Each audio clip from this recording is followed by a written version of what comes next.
नमस्कार दोस्तों, एक बार फिर से आप सभी का स्वागत है आपके अपने YouTube channel maths by Gajendra Singh पर। कैसे हो आप सब लोग? तैयारी अच्छी चल रही होगी। सीईटी का पेपर अपन डिस्कस कर रहे थे।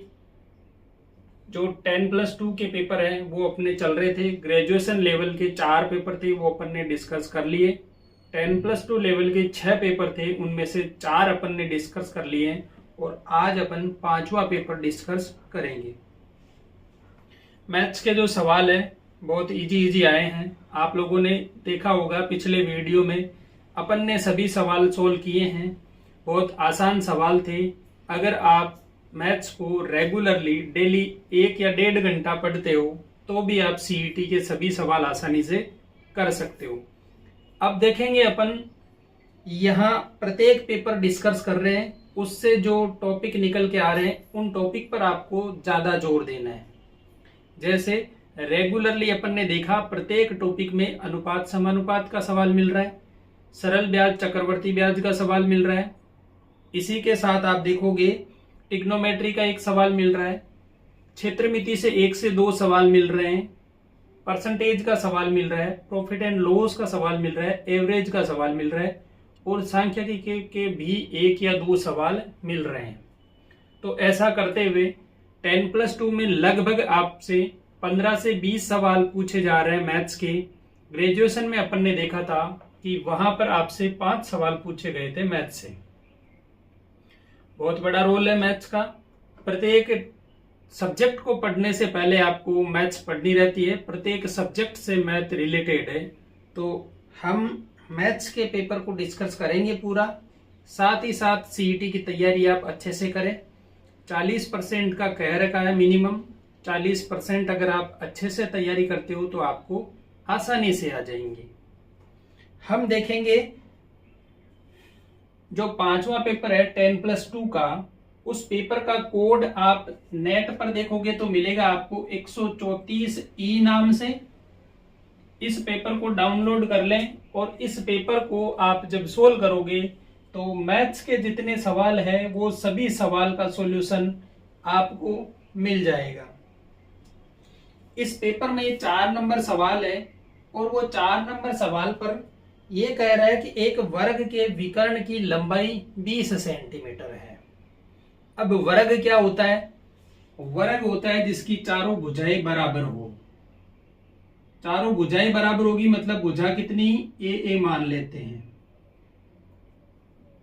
भुजा ए हो गई तो इसका विकर्ण देखेंगे तो विकर्ण होता है ये, यहां पाइथागोरस प्रमेय लग जाएगी क्योंकि समकोण त्रिभुज बन रहा है।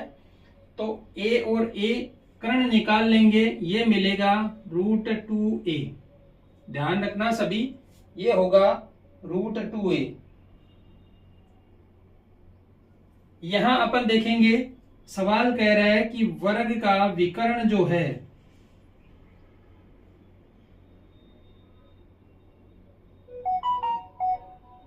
वो वर्ग का विकर्ण 20 सेंटीमीटर है। आप लोग ध्यान देंगे, वर्ग का विकर्ण 20 सेंटीमीटर है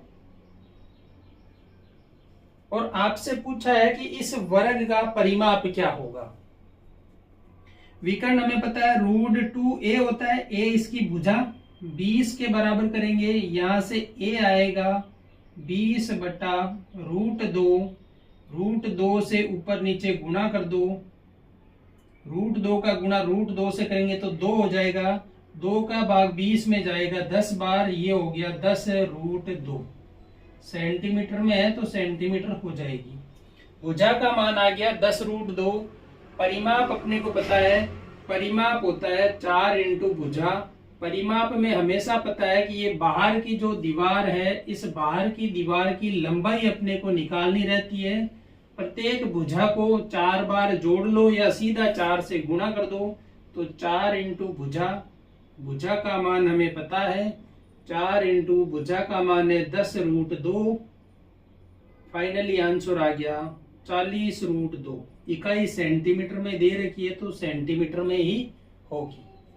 तो ये सवाल था वर्ग का विकर्ण दे रखा था, परिमाप पूछा है, वर्ग का अगर क्षेत्रफल भी पूछा जाता है तो भुजा का स्क्वायर कर देंगे, 10√2 का स्क्वायर करोगे तो 200 हो जाएगा। तो इस टाइप के सवाल बनते हैं। सवाल बहुत आसान है, कुछ एक फॉर्मूले हैं जो आपको याद करने हैं और उन फॉर्मूलों की मदद से सवाल सीधे हो रहे हैं। सवाल बिल्कुल भी घुमाया हुआ नहीं मिल रहा है आपको, प्रत्येक सवाल आसानी से सोल्व कर सकते हो। सीईटी के लिए आपको मैथ्स की टेंशन नहीं है, ये आसानी से इतने आसान सवाल है कि अगर आपने एक बार भी ढंग से मैथ पढ़ी है तो आप इन सवालों को सोल्व कर सकते हो। अगला सवाल एक बहुत ही अच्छा सवाल है। सवाल ये कह रहा है कि एक मीनार है और इस मीनार से दो दूरियां दे रखी है अलग अलग। यहां से यहां तक की दूरी उसने कहा है A है और यहां पर बिंदु P है, यहां बिंदु Q है और ये दूरी उसने कहा है कि ये दूरी B है। वो कह रहा है कि यहां मीनार के शीर्ष से जो ये कोण बनाते हैं, ये कोण आपस में पूरक हैं। पूरक का मतलब होता है, पूरक कोण वो होते हैं, पूरक कोण होते हैं उनका योग, पूरक कोणों का योग हमेशा क्या होता है, 90 डिग्री होता है। तो एक कोण को अपन मानेंगे कुछ, दूसरा कोण 90 में से घटा के लिख देंगे। अगर मैं इसे मानता हूं कि ये थीटा डिग्री का कोण बना है तो प्रश्न के अनुसार ये 90 माइनस थीटा डिग्री होगा। यहां अपन ए बी मीनार को मान लेते हैं। दो त्रिभुज अपने पास है ABP और ABQ। पहले मैं त्रिभुज ABP को यूज करता हूं। यहां से अपन tan थीटा निकालते हैं। tan थीटा की वैल्यू क्या होती है, लंब अपॉन आधार। लंब को अपन यहां पर ये अपने को मीनार की ऊंचाई निकालनी है, हम h मान लेते हैं। तो लंब हो गया h, आधार हो गया a। आधार ये a ही है तो यहां से h अपॉन a आ गया tan थीटा। दूसरा त्रिभुज अपन लेंगे ABQ। ABQ से फिर से tan थीटा देखेंगे तो tan थीटा का मान कितना लिखेंगे, अब 90 माइनस थीटा बराबर होगा वही लंब अपॉन आधार। लंब है h, आधार है b, तो ये हो गया h अपॉन b। यहां tan 90 माइनस थीटा हो जाता है कोट थीटा, तो कोट थीटा बराबर आ गया h अपॉन b। अब कोट थीटा को फिर से tan थीटा में चेंज करेंगे। हमें पता है कि 1 अपॉन tan थीटा बराबर कोट थीटा होता है और ये h अपॉन b के बराबर है। यहां से मैं tan थीटा की वैल्यू निकालूंगा तो tan थीटा उल्टा हो जाएगा, ये हो जाएगा b अपॉन h। यहां देखो 1 अपॉन tan थीटा बराबर h अपॉन b है, tan थीटा को ऊपर उल्टा करेंगे तो ये भी उल्टा हो जाएगा b अपॉन h। ये इक्वेशन 1 और ये इक्वेशन 2। देखो दोनों इक्वेशन से tan थीटा की वैल्यू मिल रही है तो दोनों को बराबर कर देंगे। समीकरण 1 व 2 से हम देखेंगे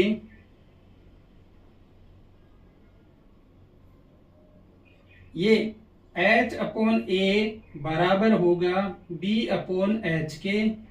यहां से हम देखेंगे वज्र गुणन करेंगे, h स्क्वायर बराबर आएगा a गुणा b के। इसको सोल्व करेंगे, वर्गमूल लेंगे तो h बराबर आ जाएगा a b का गुणा और उसका वर्गमूल, जो आपको बी ऑप्शन में दे रखा है। यही आपका फाइनल सॉल्यूशन होगा। तो ये बहुत अच्छा सवाल था। इस सवाल को 9th और 10th में यह भी पूछा जा सकता है। इस टाइप से देंगे और सिद्ध करो कि ऊंचाई जो है वो रूट AB के बराबर होगी।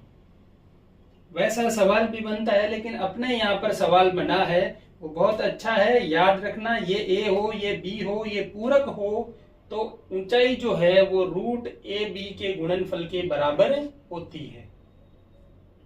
सवालों को थोड़ा सा समझते हुए चलेंगे। इस सवाल को नोट कर लेना आप। थोड़ा समझते हुए इसलिए चलेंगे कि प्रत्येक सवाल से फिर से हो सकता है इसी टाइप का सवाल बने। इस बार हो सकता है ये दे दे आपको रूट ए बी का मान, यहां से ए दे दे बी पूछ ले।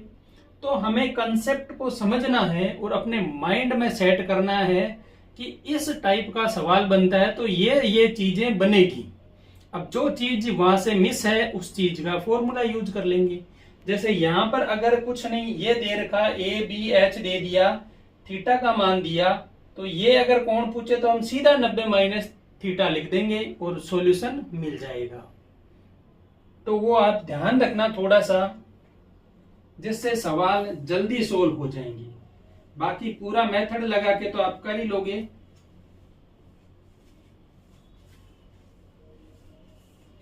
ट्रिक कुछ नहीं होती, ट्रिक यही है कि आप सवाल को कितनी गहराई से सोचते हो। बस जितनी गहराई से सोचते हो उतने पद खा सकते हो, और जितने पद खाओगे वही ट्रिक बन जाएगी।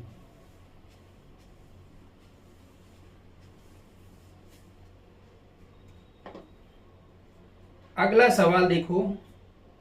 सवाल ये कह रहा है कि 2401 का वर्गमूल आपको निकालना है। तो हम देखेंगे वर्गमूल के लिए, ये वर्गमूल देखो ऑप्शन में बता देता हूं। ऑप्शन कह रहा है 41, 41 है, 49 है, 51 है और 39 है। ये चार ऑप्शन है आपके पास, ए बी सी और डी। पहली बात तो ये कि 51 तो नहीं होगा। बताओ क्यों नहीं होगा? क्योंकि हम सभी को पता है कि 50 का वर्ग 2500 होता है। अब 50 का वर्ग 2500 होता है तो 51 का वर्ग क्या होगा? 2500 से ज्यादा होगा। लेकिन ये संख्या क्या है? 2500 से कम। मतलब एक ऑप्शन तो गया। अब यहां पर देखेंगे 40 का वर्ग होता है 1600, ठीक है। 45 का वर्ग हमें पता है निकालना आता है, जिस संख्या का इकाई अंक 5 हो तो वो होता है 5 का 25, और इसको 1 से अधिक गुणा करेंगे तो 4 को 5 से गुणा करेंगे 20। 2025 जो है वो 45 का वर्ग होता है, लेकिन 2025 से ये संख्या ज्यादा है। मतलब ये हुआ कि ये जो मान है वो 45 से अधिक है। अब देखो 45 से अधिक वाले मान कम वालों को काट दो, ये 45 से कम नहीं होगा, ये 45 से कम नहीं होगा। अब क्या बचा? एक ही ऑप्शन आपके पास बचा है 49। आपको वर्गमूल निकालने की जरूरत ही नहीं रही। ऑप्शन काटते हुए आप आसानी से सवाल सोल्व कर सकते हो। हमें इनके वर्गमूल आसानी से पता रहते हैं। मैंने कहा था जिस संख्या का इकाई का अंक, जैसे मैं कहूं 65 का वर्ग निकालना है, यह अपने वैदिक विधि में पढ़ा था, एकाधिकेन पूर्वेण विधि। यहां देखेंगे 5 का वर्ग 25। अब जब 6 दे रखा है तो 6 को एक अधिक से गुणा करेंगे, 7 छंग 42। 65 का वर्ग होता है 4225।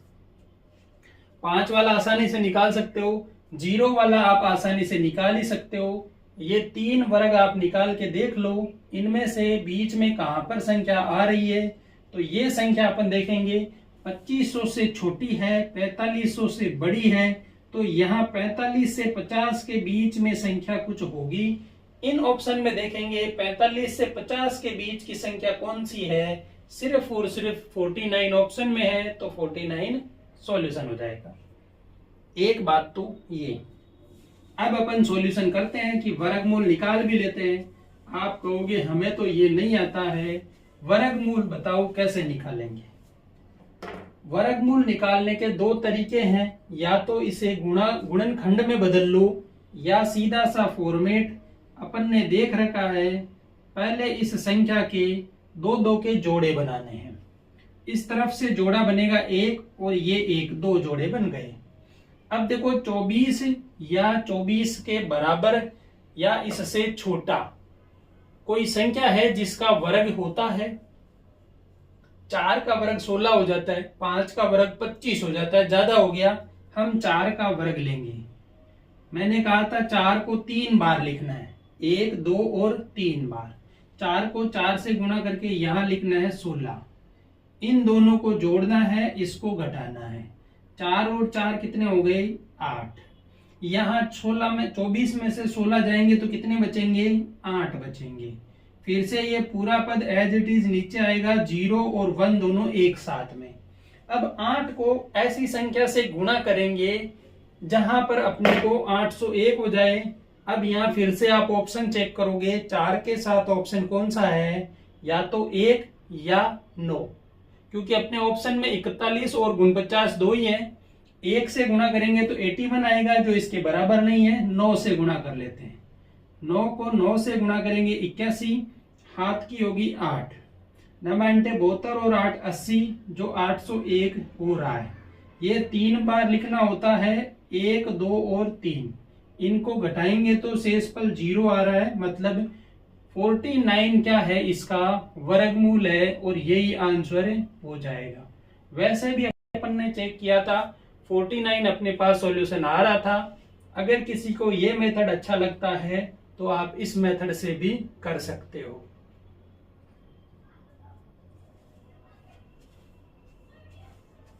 बाकी अभी तक आपने चैनल को सब्सक्राइब नहीं किया है तो प्लीज चैनल को सब्सक्राइब कर लो, अपने दोस्तों के साथ वीडियो को जरूर शेयर कर दो, ताकि आगे जो आने वाली वीडियो होगी उनका सॉल्यूशन जो आपको मिलता रहेगा। अगला सवाल मैं आपको बता देता हूं। सवाल ये कह रहा है कि 2 सेंटीमीटर भुजा वाले 8 घनों को आपस में जोड़कर एक नया घन बनाया जाता है। देखो फिर से घन ही बन रहा है, तो यहां अपन देखेंगे कि घन बनाने के लिए उसकी चारों भुजाएं जो बराबर रहेगी, फिर से तो ये बराबर भुजाएं करेंगे तो 4 यहां पर आ गए और 4 इसके जस्ट पीछे होंगे। तो ये 2 सेंटीमीटर की है, ये 2 सेंटीमीटर की है, ये भी 2 सेंटीमीटर है, 2 सेंटीमीटर है, पीछे वाले भी 1-2 सेंटीमीटर के पीछे 2 सेंटीमीटर, मतलब ये लंबाई 4 सेंटीमीटर आ रही है, और इस घन की भुजा 4 सेंटीमीटर हो जाएगी। पूछा आपसे है कि घन की इस प्रकार बने घन की लंबाई है, तो घन की लंबाई 4 सेंटीमीटर हो जाएगी, क्योंकि घन की लंबाई चौड़ाई और बराबर रहती है, तो लंबाई 4 सेंटीमीटर हो जाएगी।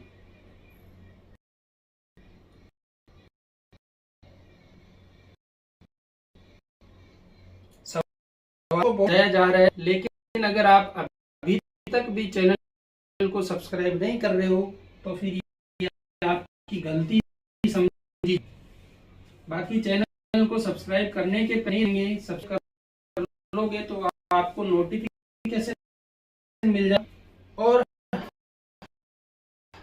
हमारा भी चैनल अगर जितने ज्यादा सब्सक्राइबर अधिक होंगे, चैनल में वीडियो आएगा और उन लोगों को भी फायदा होगा।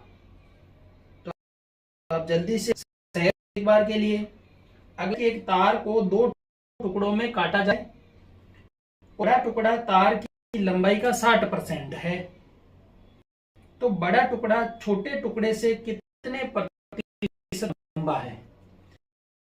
माना उस तार की लंबाई 100 मीटर है, ये मैंने माना है कि उस तार की लंबाई 100 मीटर है। अब ये कह रहा है कि उस तार को 2 टुकड़ों में काट रहे हैं, एक तो है 60% तो दूसरा 40%। बड़ा वाला टुकड़ा होगा 60%, तो बड़ा वाला टुकड़ा देखो 100 मीटर का 60% करेंगे तो ये होगा 60 मीटर का, 40% करेंगे छोटा टुकड़ा होगा 40% का, 40 मीटर का। प्रतिशत में तो दे रखा है, मीटर में अपन करेंगे तो 40 मीटर का। अब यहाँ कह रहा है कि बड़ा टुकड़ा छोटे टुकड़े से कितने प्रतिशत अधिक है। किससे पूछा है? छोटे से, तो जिससे पूछा है वो नीचे आएगा। अंतर कितने का है? 20 का। प्रतिशत में बदलना है तो 100 से दे देंगे भाग, 2 बार 2 को 100 से गुणा करेंगे। 50% जो है बड़ा टुकड़ा छोटे टुकड़े से ज्यादा बड़ा है। आप सीधा प्रतिशत यहां मत निकाल देना कि ये 60% का है, ये 40% का है, बड़ा हो गया 20%। और सीधा उत्तर एग्जामिनर ने ए ऑप्शन में दिया है 20%। ये गलत हो जाएगा। 20% 20% नहीं, ये इससे 50% बड़ा है।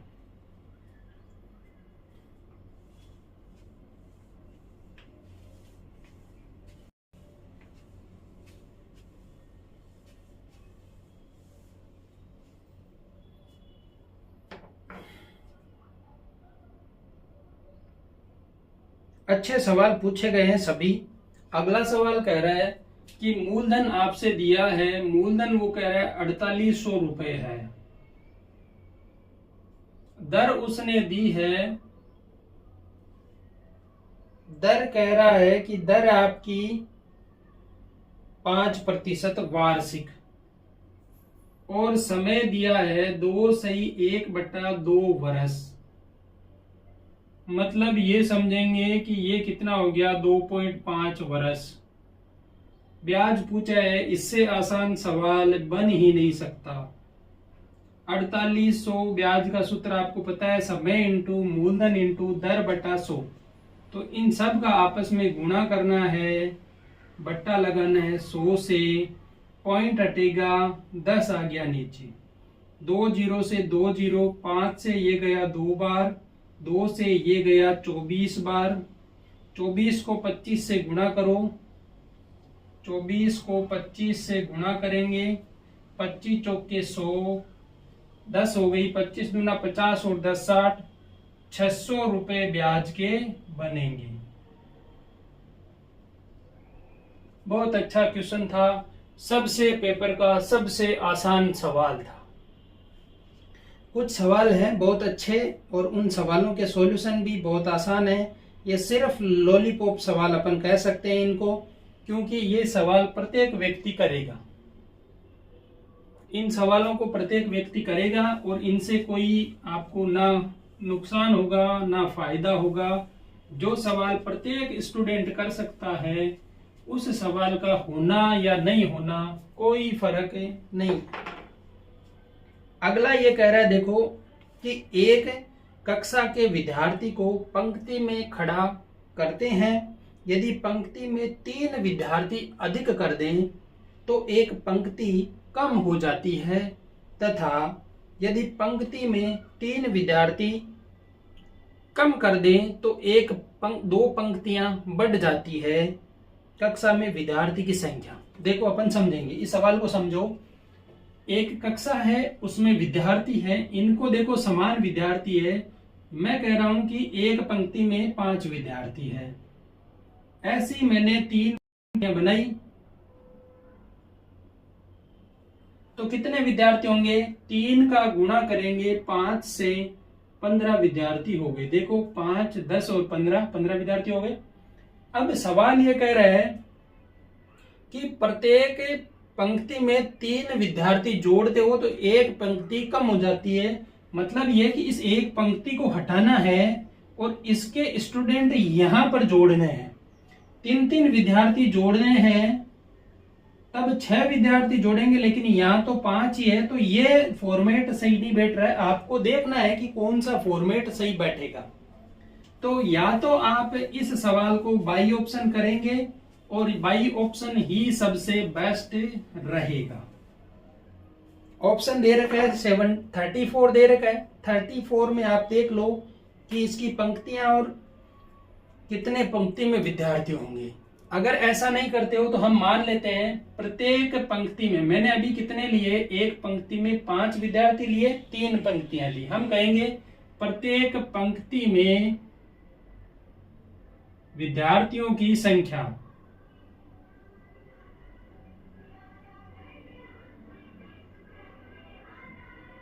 वो है x, और पंक्तियों की संख्या अपन मान लेते हैं y। पंक्तियों की संख्या है y, तो कुल विद्यार्थी कितने हो गए?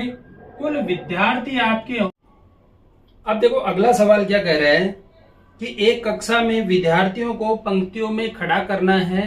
वो कह रहा है कि प्रत्येक पंक्ति में 3 विद्यार्थी, अगर आप अधिक करते हो तो एक पंक्ति कम हो जाती है, और अगर 3 विद्यार्थी कम करते हो तो 2 पंक्तियां बढ़ जाती है। हम इस सवाल को समझेंगे कि मैंने कहा आपसे कि आपके पास 3 पंक्तियां हैं और प्रत्येक पंक्ति में 4 विद्यार्थी हैं, तो टोटल विद्यार्थी कितने होंगे? 3 पंक्तियां, 4 विद्यार्थी, टोटल विद्यार्थी हो गए। अब कह रहा है कि अगर आप प्रत्येक में 3-3 जोड़ते हो तो एक पंक्ति कम हो जाती है, मतलब एक पंक्ति के विद्यार्थियों को उठाना है और इन 2 पंक्तियों में सेट करना है, और 3-3 होने चाहिए। तो 3-3 होने का मतलब यह हो गया कि वो विद्यार्थी 3 के गुणनफल में होने चाहिए, तभी वो दोनों पंक्तियों में सेट होंगे। और ऐसा नहीं है कि 3 ही हो जाए, क्योंकि 2 पंक्तियां रहेगी तो वो सेट नहीं हो पाएंगे। तो हम इसको देखेंगे कि या तो आप बाई ऑप्शन करो, बाई ऑप्शन नहीं करते हो तो हम ये मानते हैं कि प्रत्येक पंक्ति में विद्यार्थी मान लेते हैं।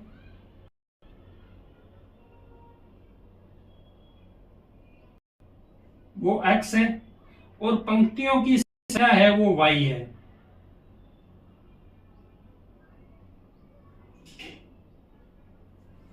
प्रत्येक पंक्ति में विद्यार्थी x है और पंक्तियों की संख्या y है। अब अकॉर्डिंग टू क्वेश्चन क्या कह रहा है? सवाल ये कह रहा है कि अगर आप प्रत्येक पंक्ति में 3 विद्यार्थी अधिक करते हो, प्रत्येक पंक्ति में विद्यार्थी कितने? x, तो x में 3 अधिक करते हो तो पंक्ति तो एक कम हो जाती है। अब पंक्तियां कितनी? y-1, दोनों का गुणनफल करेंगे तो टोटल विद्यार्थी होंगे बराबर। टोटल पहले कितने थे? x गुणा y, एक समीकरण भी। दूसरा ये कहता है पंक्ति में 3 विद्यार्थी कम करते हो तो पंक्तियां 2 बढ़ जाती है, ये भी किसके बराबर? x y के बराबर। ऐसा क्यों? क्योंकि स्टूडेंट तो फिक्स है आपके पास, तो स्टूडेंट की टोटल वैल्यू तो x गुणा y के बराबर यानी है। ऐसे 2 समीकरण बने। अब दोनों को सोल्व करते हैं। पहले मैं 1 नंबर समीकरण को सोल्व करता हूं। गुणा करो x गुणा y, फिर x का गुणा -1 से करेंगे x, 3 का गुणा y से करेंगे 3y, 3 का -1 से करेंगे -3 इक्वल टू xy।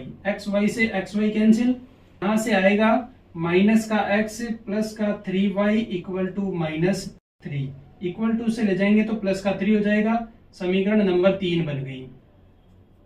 इसे सोल्व करेंगे तो ये देखो x का गुणा y से तो हो जाएगा xy, फिर x का गुणा 2 से तो 2x, फिर -3 का गुणा y से तो माइनस का 3y, -3 -6 इक्वल टू में दे रखा है xy, xy से xy कैंसिल, फिर से समीकरण बनेगी 2x - 3y इक्वल टू 6, समीकरण नंबर 4। 3 और 4 को सोल्व करेंगे। 3 को मैं 2 से गुणा करके सीधी लिख देता हूं, तो 2 से गुणा करेंगे तो माइनस का 2x प्लस का 6y इक्वल टू 6। अब इन दोनों को जोड़ देंगे, ये तो खत्म, इसमें से 3y बचेगा बराबर 12, 6 और 6 12 हो गए, y बराबर आ गया 4। किसी भी एक समीकरण में y का मान रख दो, यहां रख देते हैं या यहां रख दो। y का मान रख देते हैं तो 2x -3 इंटू वाई का मान 4 बराबर 6, 2x बराबर 6 प्लस 12 18 हो गए, तो 2x बराबर 18, x बराबर 9। x क्या माना था अपन ने? प्रत्येक पंक्ति में विद्यार्थी 9, पंक्तियां थी 4।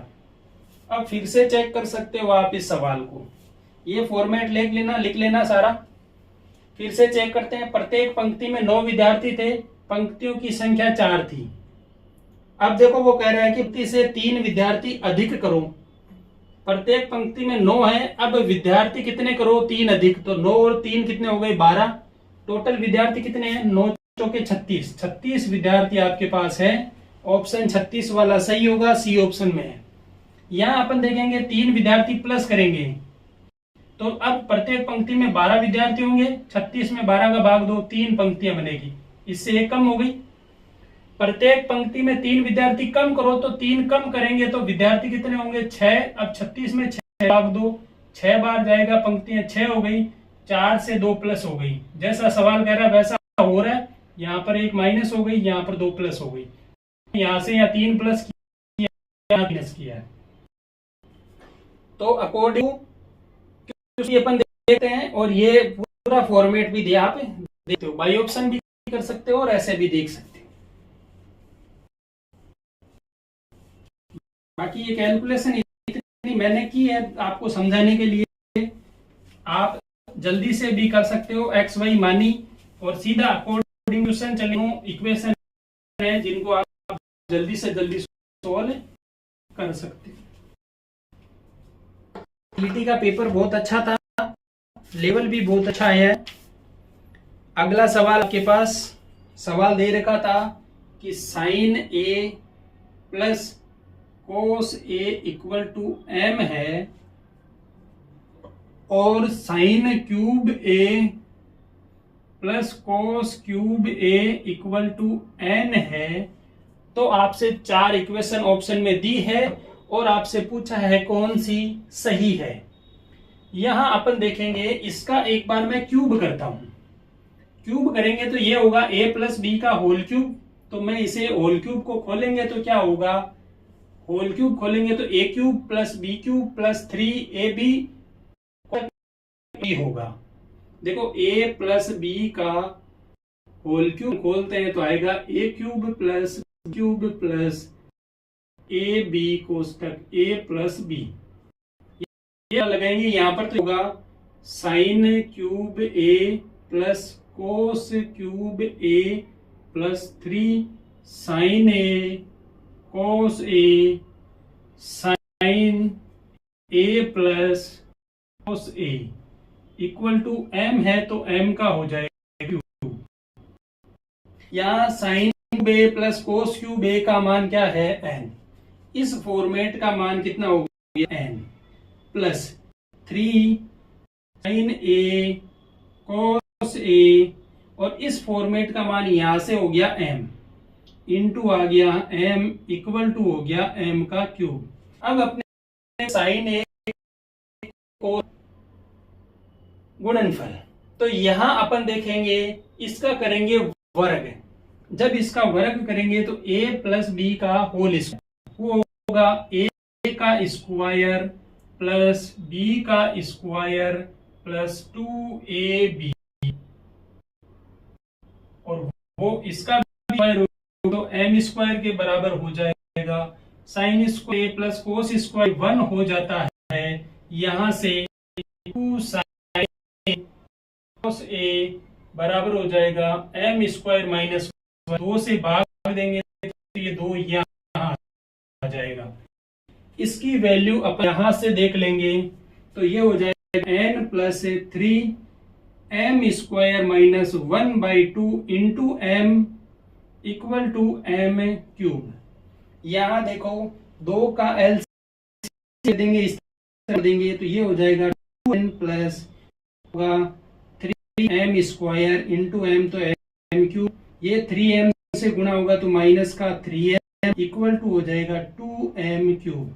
m क्यूब को इस तरफ लाएंगे तो ये बचेगा 1m cube minus 3m plus 2n equal to 0। ये जिस ऑप्शन में है वो ऑप्शन सही होगा। ये ऑप्शन दे रखा है आपको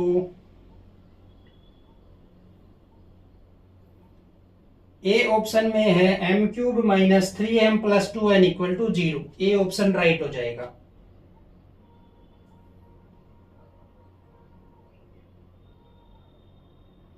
आगे पाई चार्ट आपसे दिया है और पाई चार्ट से सवाल बना है। आपको कह रहा है ट्रिग्नोमेट्री का सवाल बहुत अच्छा था।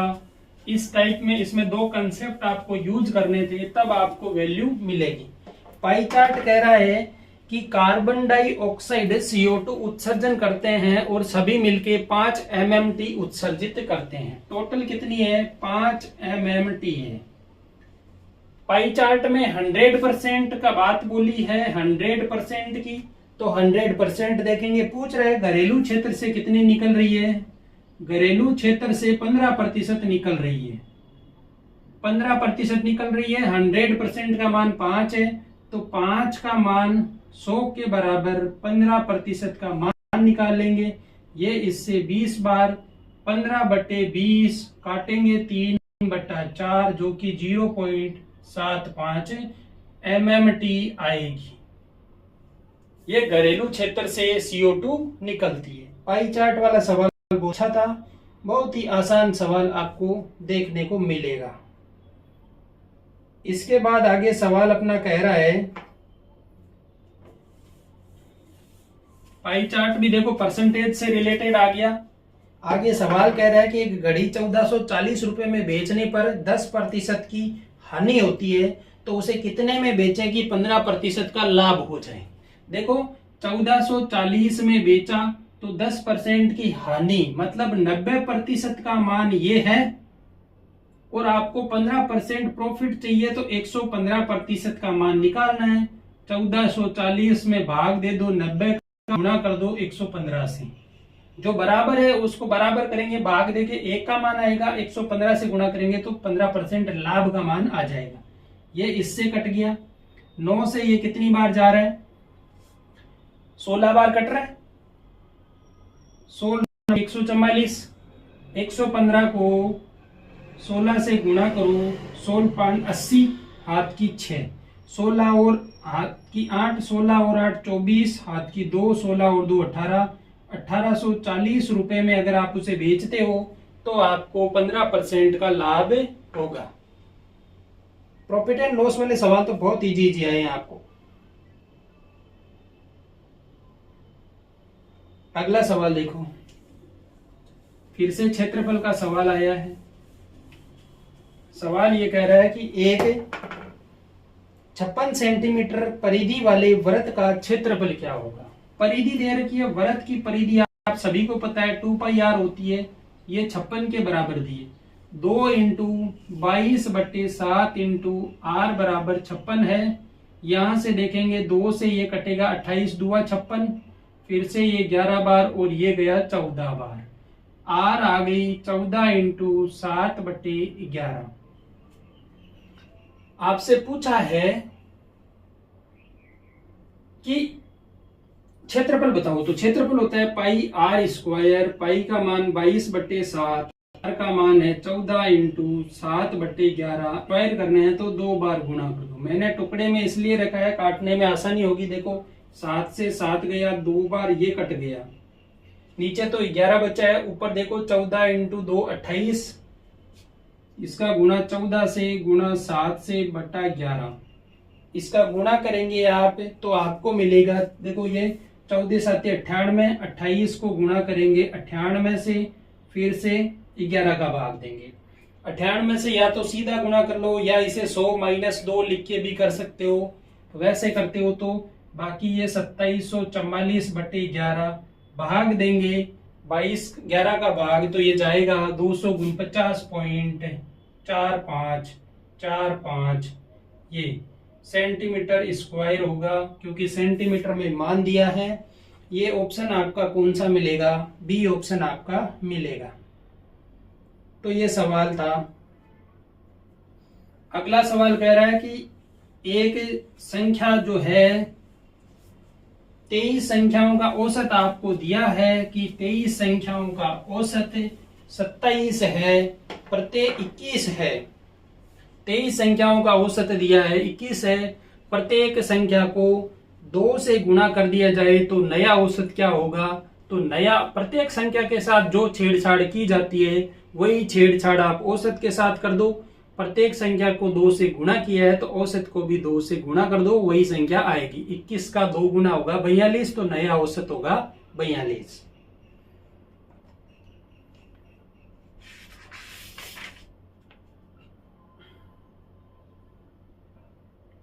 आगे देखो, एक गोले की त्रिज्या 2 गुनी कर दी जाती है तो वास्तविक गोले एवं नए गोले का अनुपात क्या होगा। गोले का अनुपात क्या होता है, आयतन का 4/3 πr³।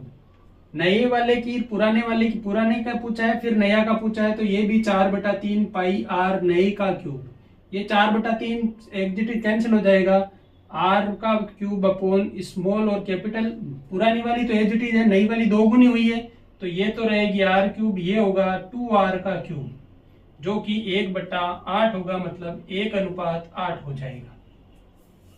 ऑप्शन में 8:1 भी दिया है, थोड़ा सा ध्यान रखना। उसने पूछा है पुराने गोले का आयतन अनुपात नए गोले का आयतन। वास्तविक गोले का मतलब पहले उसकी त्रिज्या r थी, तो वास्तविक त्रिज्या r है, नई त्रिज्या 2r होगी क्योंकि उसने नई त्रिज्या 2 गुना की है। तो 1:8 वाला सही होगा, 8:1 वाला गलत होगा ऑप्शन।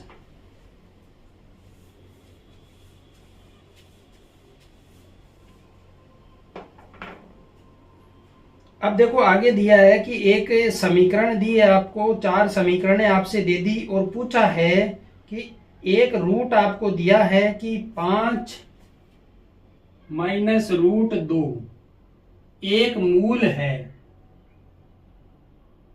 और समीकरणें आपसे 4 दी है और उन 4 समीकरणों को सोल्व करना है।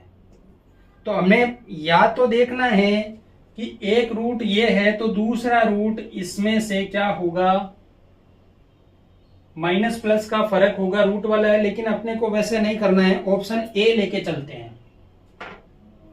ये तो कह रहा है एक मूल, देखो मैं ऊपर लिख देता हूं, ये कह रहा है कि एक मूल 5 - √2 होना चाहिए। ए ऑप्शन कह रहा है कि वो समीकरण है x² + 2√5x + 1 = 0। हमें श्रीधर आचार्य विधि से पता है कि रूट क्या निकलते हैं, x बराबर होता है माइनस का b plus minus √b² - 4ac/2a। ये फॉर्मूला यूज करना है और हमें देखना है कि एक रूट ये आता है क्या। हम देखेंगे माइनस का b तो माइनस है 2√5 प्लस माइनस √b का स्क्वायर करेंगे, 2 का स्क्वायर 4, 5 का 5 हो गया, 4 × 5 = 20 माइनस 4 × a हो गया 1, c हो गया 1/2 × a। यहां देखेंगे माइनस का 2√5 प्लस माइनस ये होगा रूट में 16/2, इसे सोल्व करेंगे, माइनस का 2√5 प्लस माइनस ये 4 होगा /2, 2 कॉमन लेके काट देंगे तो ये आएगा माइनस का √5 प्लस माइनस 2। अब देखो ये आ रहा है क्या, माइनस में नहीं है, 5 प्लस का है, प्रत्येक में देखो 2 रूट क्या क्या बनेंगे, एक बार तो ये होगा, एक बार होगा माइनस का 5 माइनस का 2। तो हमें तो माइनस का 5 और माइनस का 2 नहीं चाहिए, अपने को तो रूट में 2 चाहिए, जो कि यहां पर मिल ही नहीं रहा है। यहां पर तो रूट का 5 और रूट का 5 मिल रहा है, तो ये तो ऑप्शन होगा ही नहीं, ये ऑप्शन हो गया कैंसिल। अब जब ये कैंसिल है, पहला वाला भी कैंसिल, उसमें भी रूट में 5 आएंगे जो नहीं चाहिए अपने को, तो 2 ऑप्शन तो गए, ए और बी खत्म हो गया, सी और डी में से चेक करते हैं। सी ऑप्शन है x² - 4x + 1 = 0। यहां पर अपन देखेंगे माइनस का b, तो -4 का b तो माइनस का 4 प्लस का हो गया, प्लस माइनस 4 का स्क्वायर 16 - 4 × a × c/2a। सोल्व करो, 4 प्लस माइनस √16 में से 4 जाएंगे तो 12 बट्टा, तो ये होगा 4 प्लस माइनस 4 कॉमन लेके बाहर 2 आगे, रूट में आएगा 3/2, 2 से 2 कैंसिल, 2 प्लस माइनस √3 आएगा। मिल रहा है क्या, नहीं मिल रहा, मतलब ये भी नहीं होगा। अगला ऑप्शन कह रहा है कि x² + 4x - 1 = 0। यहां से देखेंगे x का मान, तो ये माइनस का b plus minus √b² - 4 × a × c/2a। यहां अपन देखेंगे माइनस का 4 प्लस माइनस √16 और 4 कितने हो गए 20/2। देखो क्या आ रहा है, माइनस का 4 प्लस माइनस ये रूट में आएगा 2√5/2। यहां से देखेंगे माइनस का 2 प्लस माइनस रूट में 5। ऑप्शन दे रखा है कि √5, ये देखो ये आ रहा है रूट में, अपने को मूल चाहिए √5 - 2, √5 माइनस 2 वाला मूल चाहिए, एक मूल होना चाहिए। यहाँ पर अपन देखेंगे इसका मूल क्या आ रहा है, एक मूल तो है -2 प्लस का √5 जो सेम है, दूसरा है -2 माइनस का √5। तो ये दोनों मूल में से एक मूल ये ऊपर वाला मिल रहा है, तो ये एक मूल ये हो जाएगा, मूल ये हो जाएगा। तो ऑप्शन नंबर डी जो राइट हो जाएगा इसका।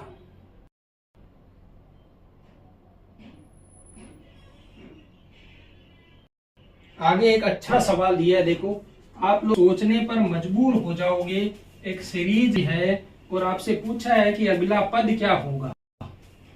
देखो सीरीज में लिख देता हूं, पहला दे रहा है 1/,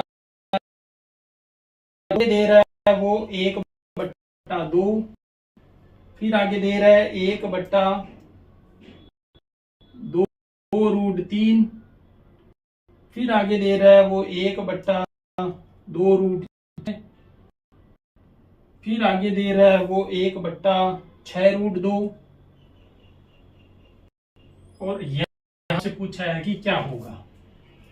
इस सवाल में अपन देखेंगे यहां से यहां गया है तो रूट से गुणा किया, फिर एज इट इज वैल्यू आ गई, यहां पर इसने 1/√2 से क्या किया, फिर से गुणा किया, या √2 से √2, यहां से यहां जाते हैं तो हमें 2 का डिफरेंस आ रहा है, तो 1/√2 से गुणा किया।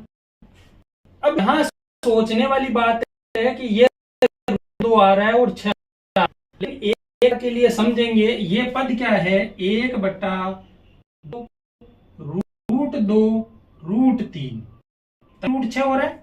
अब यहां से यहां जा रहा है और ये कर रहा क्या है, 1/6√2 कर रहा है, मतलब ये √2 तो देखो एज इट इज है, √3 को √3 से गुणा करेंगे, 3 को 2 से गुणा करेंगे तो 6, मतलब यहां से यहां जा रहा है तो 1/√3। अल्टरनेट √2√3, तो यहां फिर से वो क्या करेगा, 1/√2 से गुणा करेगा, 1/6√2 को 1/√2 से गुणा करो, 2 और 2 2 हो जाएंगे, ये 1/12 जो है वो आंसर सही होगा। बहुत अच्छा सवाल दिया है, सोचने के लिए मजबूर कर दिया था। आप लोग देखेंगे कि अच्छे से सवाल सोचोगे तभी आपको सॉल्यूशन मिलेगा। आगे देखो अगला सवाल,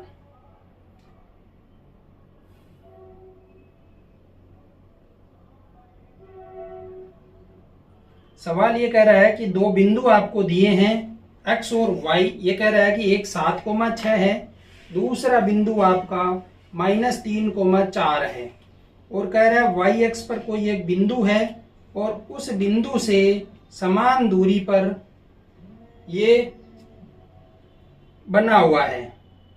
तो यहां पर हम देखेंगे कि समान दूरी पर बन रहा है, मतलब एक बिंदु क्या हो गया, एक बिंदु आ गया आपका 7,6 और दूसरा बिंदु है आपका -3,4। दो बिंदु आपको दे रखे हैं, एक बिंदु आपसे कहा है कि y अक्ष पर लेना है, मतलब x 0 होगा, y का मान कुछ होगा, ये कह रहा है ये समदूरस्थ है, मतलब ये दूरी जो है वो समान है।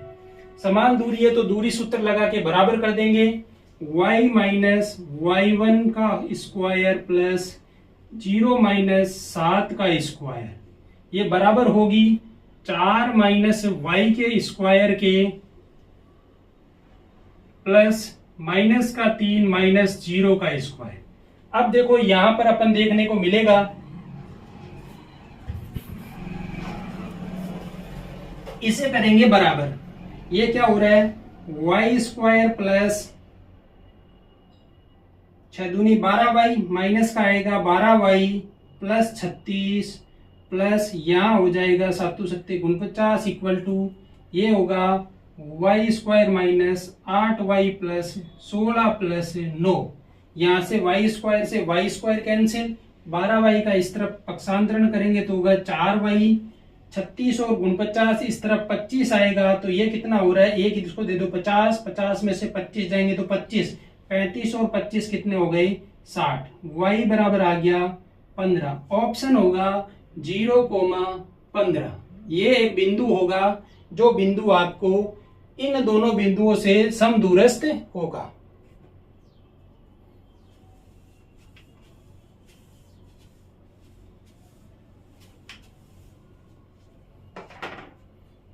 आगे सवाल आया और वो सवाल है लॉग वाला।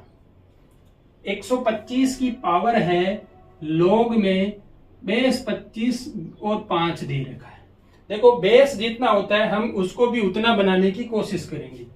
125 लॉग का बेस 25 है तो इसे हम 25 की पावर 1/2 लिख सकते हैं, क्योंकि 25 का वर्गमूल लेंगे 5 आ रहा है जो है, घात आगे आ जाएगी तो ये होगा 125, आगे होगा 1/2 log 25 और 25 बेस 25 1 हो गया। 125 की पावर 1/2, 125 की पावर 1/2 करेंगे तो ये 25 और गुणा करेंगे 5, 25 5 की 125 होता है, इसकी पावर 1/2।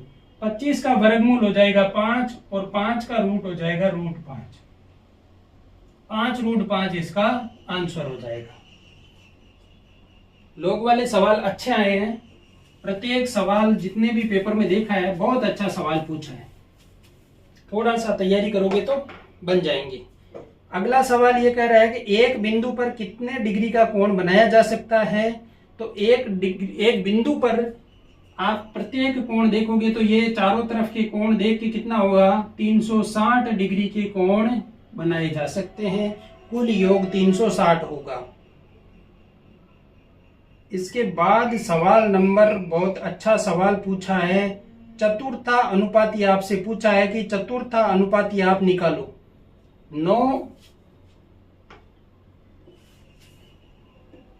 9:13 समानुपात में दे रखा है 153 और उसके अनुपात में दिया है, हम मान लेते हैं चतुर्था अनुपाती x है। समानुपात का सोल्व करते हैं, इन दोनों का गुणा इन दोनों के गुणा के बराबर होता है। 9x बराबर होगा 13 गुणा 153, इसका मान आ जाएगा 13 गुणा 153/9। 9 से भाग दे दो, 9 का जाएगा एक बार भाग, फिर से बचेंगे कितने 6, 9 7 63, 17 बार ये कट रहा है। x बराबर हो गया 13 गुणा 17। x का मान गुणा करेंगे 13 गुणा 17 करेंगे तो ये आ रहा है 221। तो यहां आप देखेंगे कि ये हो गया। अगला सवाल जो आया है वो आया है केंद्रीय प्रवृत्ति के माप सांख्यिकी से। सवाल ये कह रहा है कि आपको ऑप्शन दिए हैं और वो कह रहा है कि इन ऑप्शन से आपको देखना है कि कौन सा सही है। ABC 3 वैल्यू दी आपको और ABC 3 मान दिए हैं। ए में दिया है 2 3 7 1 2 3 7 1 3 2 3 में दिया है 7 5 9। बी का मान है 7 5 9 12 5 3 और 8 और सी में दिया है 4 11 7 2 3 4 और ये कह रहा है कि अपने को यहां आगे ऑप्शन दिया है कि ए का माध्य बराबर होगा सी का माध्य, सी का बहुलक, सी का माध्य बराबर में अपन ने देख लिया कि ए बी और सी के जो है अलग अलग अपन ने देखा कि ए का माध्य बी के बहुलक के बराबर नहीं है, तो ये ऑप्शन खत्म हो गया। दूसरा ऑप्शन कह रहा है कि सी का माध्य जो है वो बी की माध्यिका के बराबर है, तो सी का माध्य 5 आ रहा है और बी की माध्यिका 7 है, ये भी नहीं हो रहा है। तीसरा ऑप्शन कह रहा है कि ए का बहुलक बी की माध्यिका के बराबर है, तो ए का बहुलक 3 है और बी की माध्यिका जो है वो 7 है, बराबर नहीं हो रहा है। चौथा ऑप्शन अपना कह रहा है कि ए का माध्य माध्यिका और बहुलक बराबर है, तो ये मैच कर रहा है। ए का माध्य माध्यिका बहुलक 3 है जो कि बराबर है, तो ये इसमें मैच कर रहा है। अब आप लोग देखेंगे कि मैंने सारे सीईटी के पेपर करवा दिए हैं, एक पेपर और बचा है जो अगली क्लास में अपन डिस्कस कर लेंगे।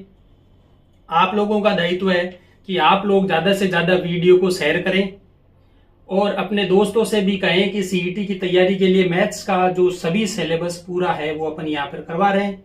मैंने पूर्णतया प्रत्येक वीडियो आपको फ्री में उपलब्ध करवाने की कोशिश की है। ऑफलाइन क्लास में जो मैटर मिलता है वो मैटर मैं आपको फ्री में उपलब्ध करवा रहा हूँ। यहाँ अपन थ्योरी जो मैथ्स की बहुत कम है, अपन जितने ज्यादा सवाल करेंगे उतना अपने को फायदा होगा, तो ज्यादा से ज्यादा सवाल करने की कोशिश करेंगे। पूरे पेपर हो चुके हैं, एक पेपर बचा है जो अगली क्लास में अपन कर लेंगे। आप लोग वीडियो को ज्यादा से ज्यादा शेयर करो। दूसरी बात, अगर आपने चैनल को अभी तक सब्सक्राइब नहीं किया है तो चैनल को जल्दी से सब्सक्राइब कर लो, बेल आइकन को भी प्रेस कर लो, ताकि जो नया वीडियो आएगा उससे आपको नोटिफिकेशन मिल जाएगा। धन्यवाद।